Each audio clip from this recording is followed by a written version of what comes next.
Yo, what is up? I am back. Sorry about the hiatus. I had some personal stuff I had to attend to.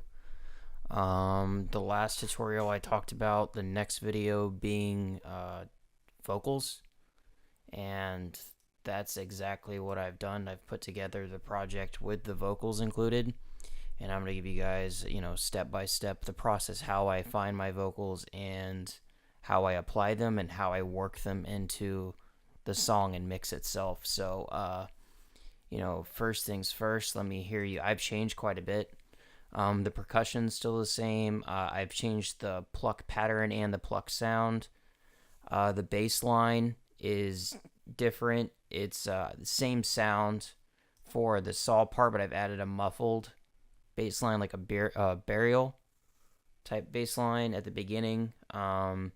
And the vocal. So, and I've changed up the saw pattern too. Same sound there. And so let's see what we got.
So yeah, that's what I've done in the past span of time since the last video. I'll show you what I changed real quick, then we'll hop into the vocals.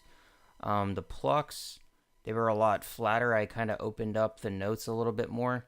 They're just basic chords, A, C, and E's, and A minor, and then it goes into inverted G chord, and then it's just A, C, and E chords mainly. So that's pretty simple, and it's the same thing for this pluck pattern, the saw one. Again, I keep things super simple per step and kind of just get more complicated along the way, so I'm most likely going to go back and change these again as drastically as last time, no. But I will be changing some of this stuff again to keep it from getting repetitive. The bass line, I've changed this used to go A, D, C sharp, then back down to G, I believe. Or no, it was A, G sharp, D, C, like that. And I've changed it now to A, B, A, C. And it still has like the little, like the slidey things. I can't remember what they're called. Portamento. I've changed the sounds. I've changed this to like a really, I don't know, this sounds like something Leonard Skinner would use or something, just really reverby. I don't know why that I said, yeah, I don't know, whatever. But yeah, it's called Old and Far Away. The preset is when I release the sample pack at the end of this series, this will be in there. And the bass line, the burial, it's the same patch. I literally just copied it, but I sent it to its own channel and I applied different effects to it. So I just did a really low cutoff. I don't even have this compressed, and I have a little bump towards the end of the low mids right here. You know, give it kind of that warbly sound, and I got rid of some of the harmonics right through there.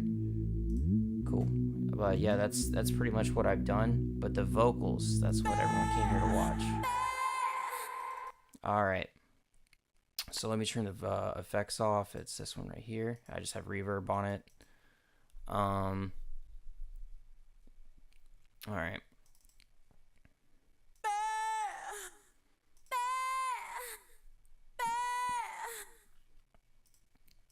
So you gotta cut like this moany one-shot vocal thing. I pulled it from a friend of mine sent me, let's see, like this huge pack of acapellas. It's called On Point Mega Acapella Pack, and it's got like 100 acapellas, probably more than that, way more than that it looks like. Yeah, but anyways, I kind of just like randomly click on one, and this is that one I happen to click on. And what I do is I just open it up in Edison. See if I can find it. I probably still have it open. Yep. Nope, wrong one. But you can see what I was doing. I was highlighting certain sections. I usually play it in reverse. I like to sample things in reverse. So to do that, you just right click and go Tools, Reverse, and then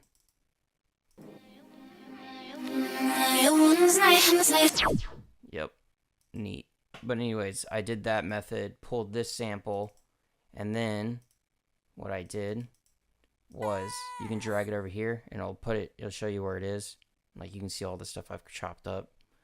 But you can go right click and go to pitch editor. You have to have new tone to do this.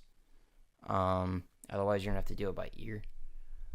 So it shows you that the sample is a B before you tune it. So what you need to do before you can play it like an instrument is tune it.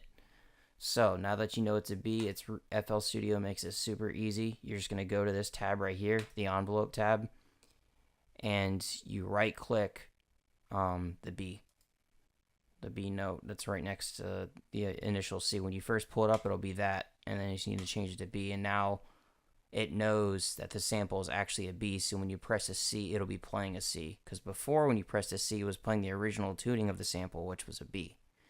So now you can play it like you can play it on your keyboard like it's an actual instrument, like up an octave. Yeah, cool. But I think, yeah, so it's when you're working with samples like this, it's usually I usually turn the sustain, hold, no sustain all the way up, release like that. I just want to make the attack a little bit longer. I had to get rid of some of that popping that's at the beginning. When you start making the track louder during the mastering process, you might not hear it now, but you will hear it later, so it saves you a lot of trouble, you know, down the road.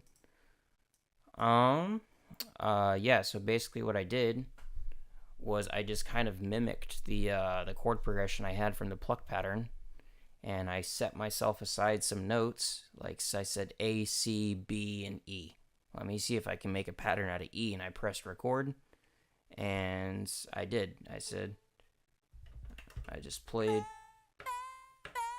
like that, and then I recorded it, and then I edited everything, and I decided that the volume needed to be up all the way on all of them. So I did that. And then I said I wanted to wait until the end of the song creation process when we got into the mixing video for me to actually start EQing it and whatnot. So I just threw on a reverb, and that's pretty much it. Not super complicated. I didn't want the same pattern to be, playing out through the entire song. So the first pattern is this, and the second pattern that play in the beginning section, they're going to be pretty much the same, but at the end I added this little I added that little E right there just to spice it up a bit, so because it's kind of like a drum fill. Like, you want to let the listener know that it's going into a new section.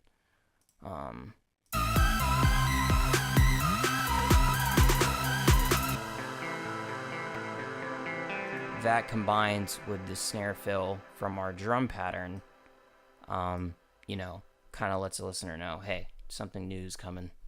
But it's I think it worked pretty well. I think the snare and the little vocal thing and the bass line, like, you can see that the bass slides up as the same time as that note is happening, and the snare fill starts about the same time too. Yep.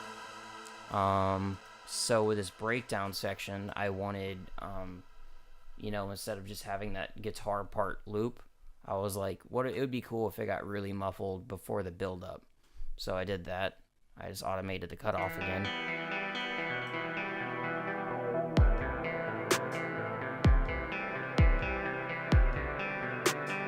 This is another, the build up section. This wasn't here in the last video. Super simple. Basically, I just pressed record and I recorded it in one shot.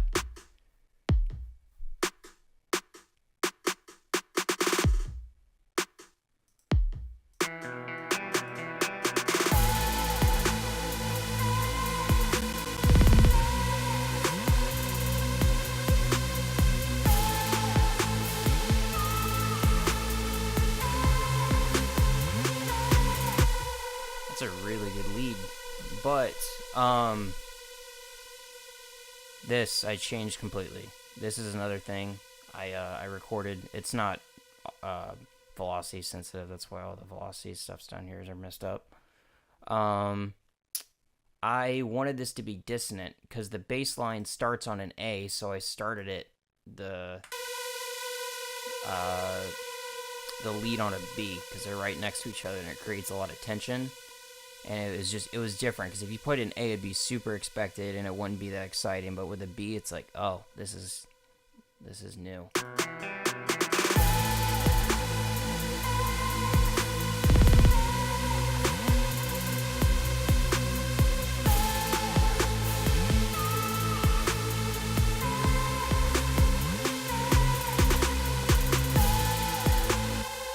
Yep. And then I did like a little walk-up thing for the second part.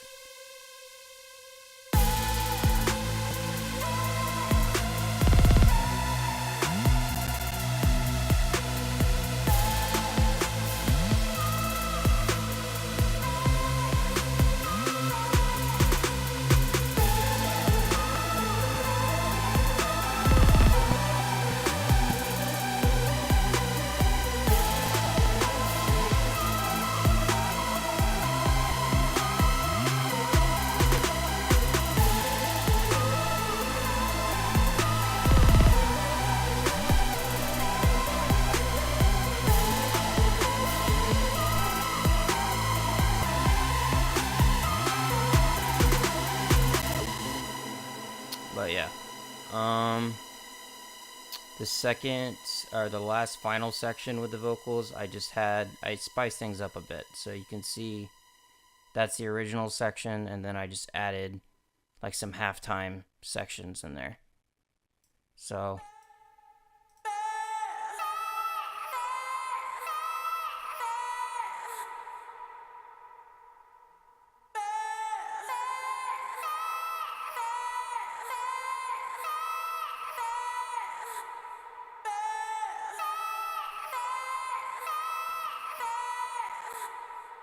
Cool. All right. I think that's going to be about it for today. Next video, I'm going to do, I'm going to start the mixing process. This is where you're going to make it sound really good. It's probably going to be broken up into a couple videos, and then that should be it for the series. So maybe 2 or 3 more videos, and then we will be done. And I will release this in the sample pack, and it will be dope. But thanks for watching. I released a new track right here. It's called Endless, if you wanted to check it out.